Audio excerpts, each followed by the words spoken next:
आज की इस वीडियो में हम लोग जानेंगे कि कैसे हम लोग सम इफ़ का इस्तेमाल कर सकते हैं या फिर हमें इसे इस्तेमाल करने की ज़रूरत ही क्या है। हम सिर्फ सम फॉर्मूला ही क्यों यूज़ नहीं करते, हमें सम इफ़ की ज़रूरत क्यों है।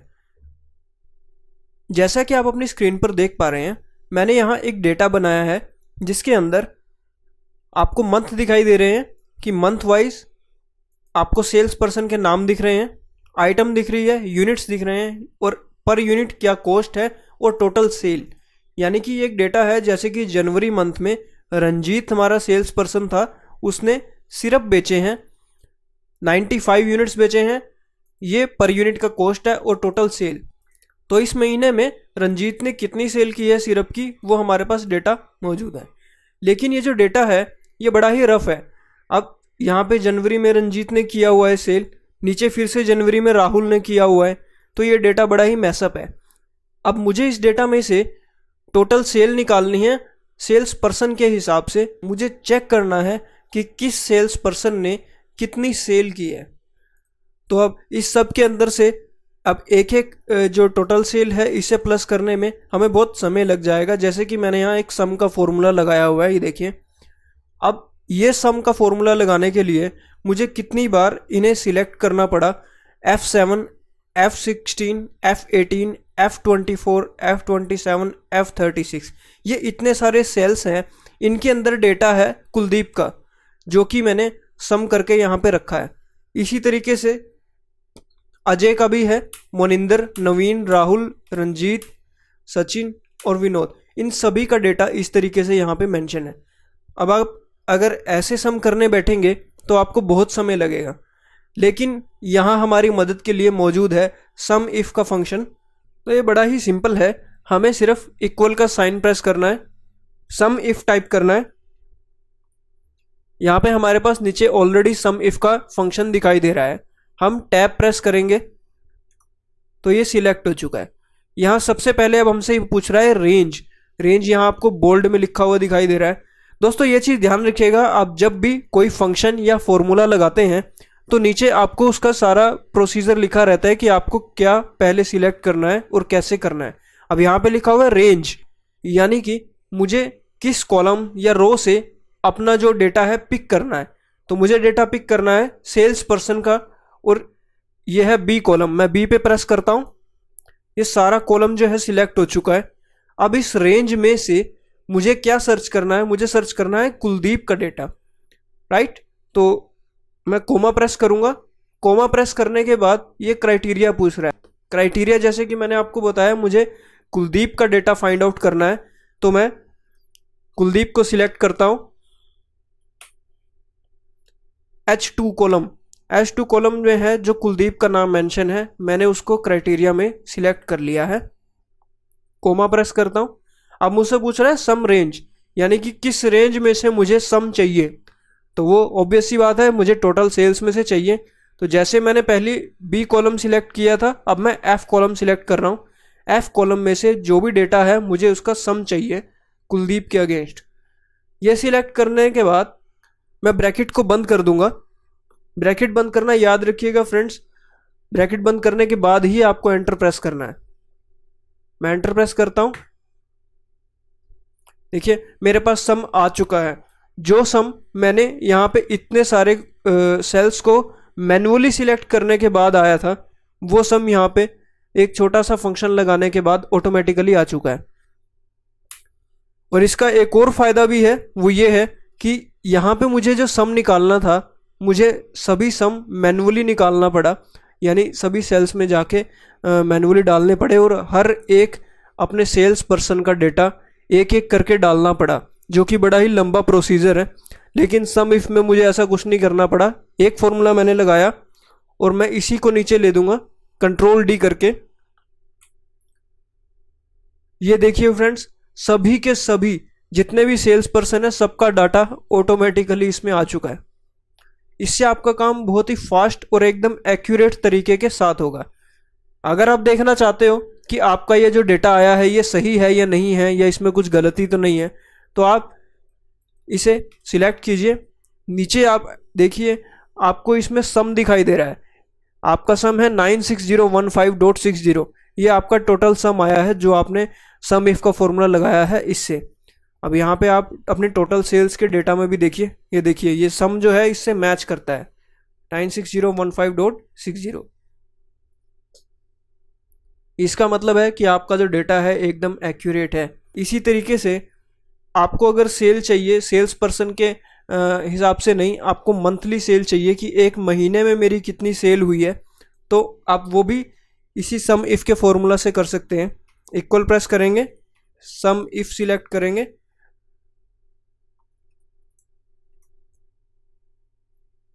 आपसे ये रेंज पूछ रहा है। रेंज में पिछली बार हमें सेल्स पर्सन चाहिए था तो हमने बी सिलेक्ट किया था, लेकिन अभी हमें मंथ चाहिए तो मैं मंथ सिलेक्ट कर रहा हूं। कोमा प्रेस करेंगे, क्राइटेरिया, क्राइटेरिया में हमें चाहिए जनवरी। अच्छा, इसमें एक और चीज़ आपको मैं बताता हूँ। अब मान लीजिए कि मैं यहाँ जनवरी सिलेक्ट नहीं करता हूँ, अभी तो मैंने यहाँ सिलेक्ट किया है, मैं अगर सिलेक्ट करने के बजाय मैनुअली एंटर करता हूँ। मैनुअली कोई भी नेम एंटर करने के लिए आपको ये कॉमाज एंटर करने ज़रूरी हैं, इनके बीच में आपको मैनुअली नेम लिखना है।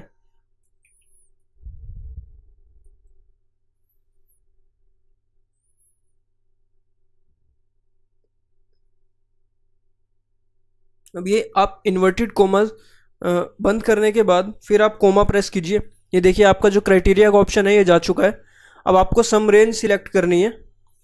मैं यहाँ टोटल सेल्स पे क्लिक करूँगा, मेरे सम रेंज सिलेक्ट हो चुका है। मैं ब्रैकेट बंद कर रहा हूँ, एंटर प्रेस कर देता हूँ। तो देखिए जो मेरे सामने मेरा डेटा आया है ये एकदम एक्यूरेट है। जो मैंने यहाँ सम लिया था उसी के साथ में सम इफ से बिल्कुल सही डेटा आ चुका है। मैं इसकी फॉर्मेटिंग जो है नंबर्स में कर रहा हूँ।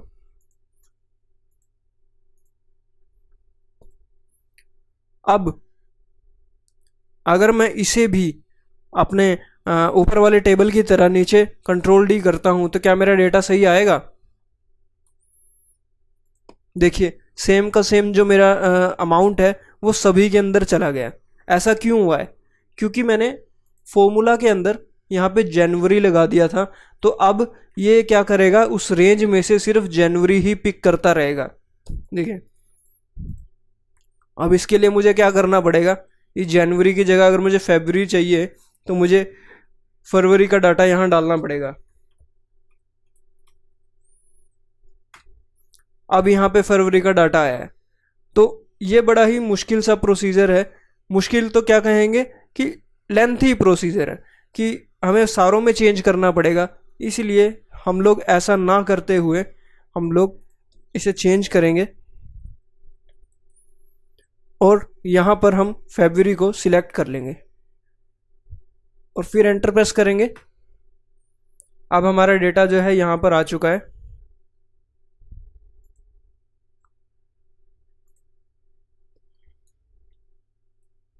और अब हम इसे नीचे तक ड्रैग कर देंगे, कंट्रोल डी। अब हमारे पास डेटा जो है बिल्कुल आ चुका है, देखिए, और ये बिल्कुल एक्यूरेट है।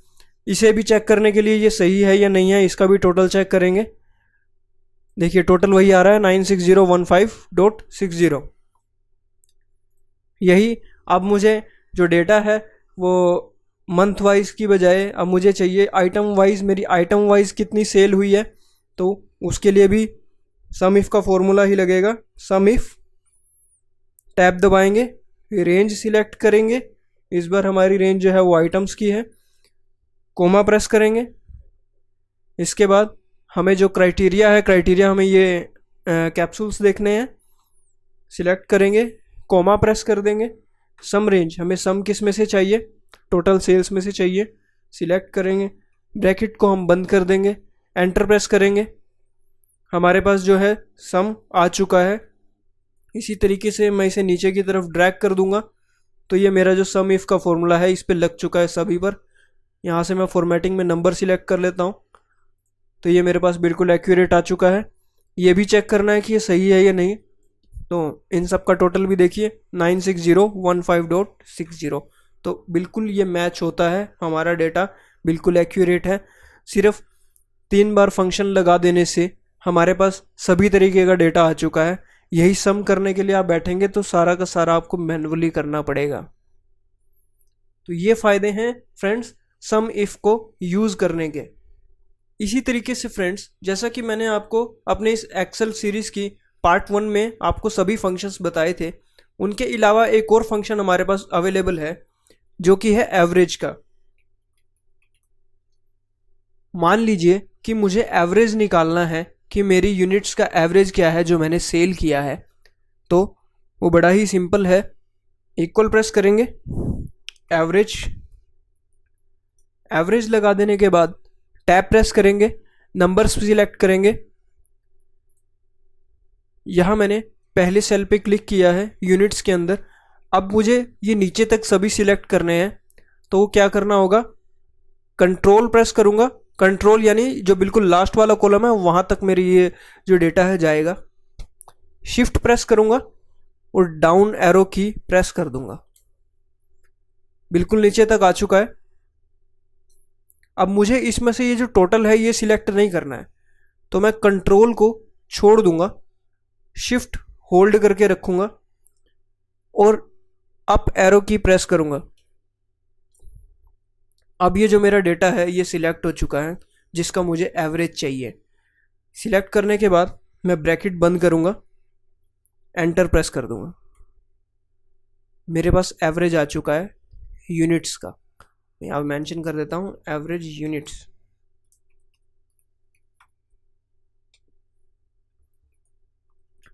इसी तरीके से अगर मुझे एवरेज कॉस्ट निकालनी है तो यही फॉर्मूला मैं यहाँ पर लगाऊंगा।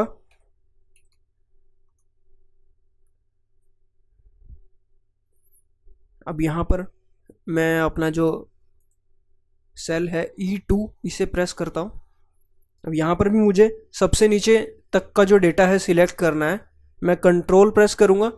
अगर मैं सिर्फ कंट्रोल प्रेस करके नीचे चला जाता हूँ तो ये सिर्फ नीचे चला जाएगा, सिलेक्ट नहीं करेगा। मुझे क्या करना है, ये सिलेक्ट भी करना है और सबसे नीचे तक भी जाना है। तो कंट्रोल शिफ्ट डाउन एरो, नीचे तक आ चुका है, मुझे यही डेटा चाहिए। ब्रैकेट बंद करूँगा, एंटर प्रेस कर दूंगा, मेरे पास यहाँ पर एवरेज आ चुकी है कि जो मेरी सभी यूनिट कॉस्ट हैं उनमें से एवरेज मेरी जो कॉस्ट है वो क्या है। इसी तरीके से एवरेज सेल्स निकालनी है। जो एवरेज सेल्स रही है वो क्या रही है, equal EVERAGE average, tab press करेंगे, फर्स्ट सेल पर क्लिक करेंगे, कंट्रोल शिफ्ट डाउन एरो की। अब इसमें टोटल भी सिलेक्ट हो गया तो इसीलिए मैं कंट्रोल को छोड़ दूंगा।